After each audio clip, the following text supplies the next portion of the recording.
administration, faculty, parents, friends, and soon-to-be graduating seniors. I am here tonight to plant a seed that will inspire you to move forward in life with enthusiastic hearts. The question is, will that seed take root? But first, I would like to thank my fellow faculty members for imparting the kind of knowledge and experiences necessary to be productive in life. I would also like to acknowledge all of you wonderful parents for the fantastic job you've done, for your tireless dedication, your love, and your support. Many of you may know or may have heard somewhere along the lines, artists can be a little eccentric. However, I'm going to talk to you tonight about the side of artists you don't hear about. Like I bet most of you did not know that Leonardo da Vinci was a failure for most of his life. When he finally got the chance to create the Adoration of the Magi, the painting was far from perfect in his mind, so he just didn't finish it. When he received the chance to paint the mistress of the Duke of Milan, the patron was unhappy with it.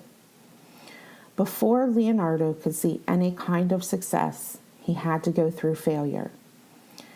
Everyone knows about the Last Supper and the Mona Lisa, but no one cares about the struggles he had gone through in life to reach his success.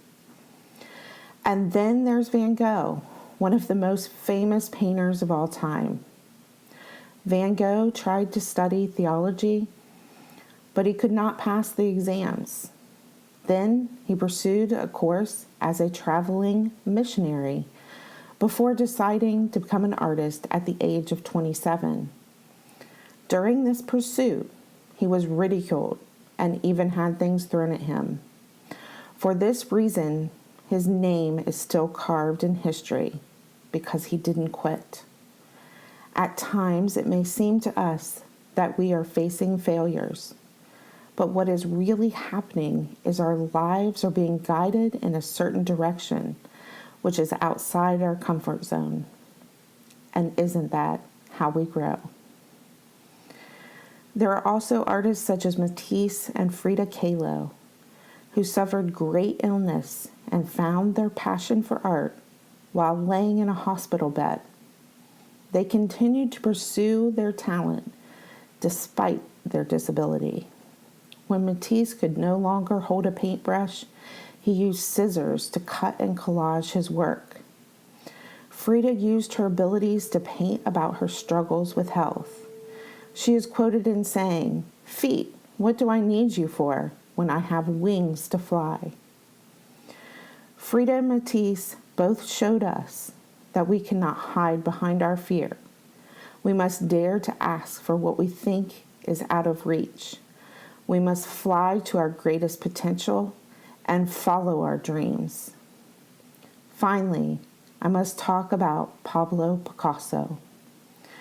Picasso's ability in art manifested around the age of 10, where he was able to master and develop new techniques quickly.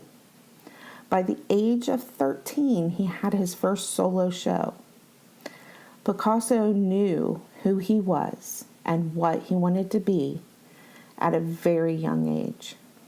Although his life was not without struggle, he stayed steadfast to his dreams, becoming one of the most prolific artists of the 20th century, producing over 50,000 pieces of art. It was said that Picasso approached his life with a childlike wonder and continued to produce his work well into his 80s. He also influenced and helped many other artists.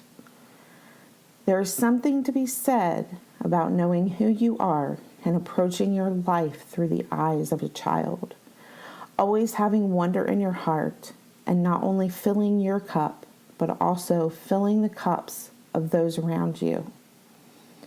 So go out into the world and become the Da Vinci's, the Matisses, the Picassos, and the Kahlos. Be willing to step outside of your comfort zone and learn. Dare to reach for the impossible and always have wonder in your heart. Over the years, I have gotten to know each and every one of you, and I know how successful your futures will be. Thank you for letting us join you on a small part of your journey. Congratulations and good luck in your futures.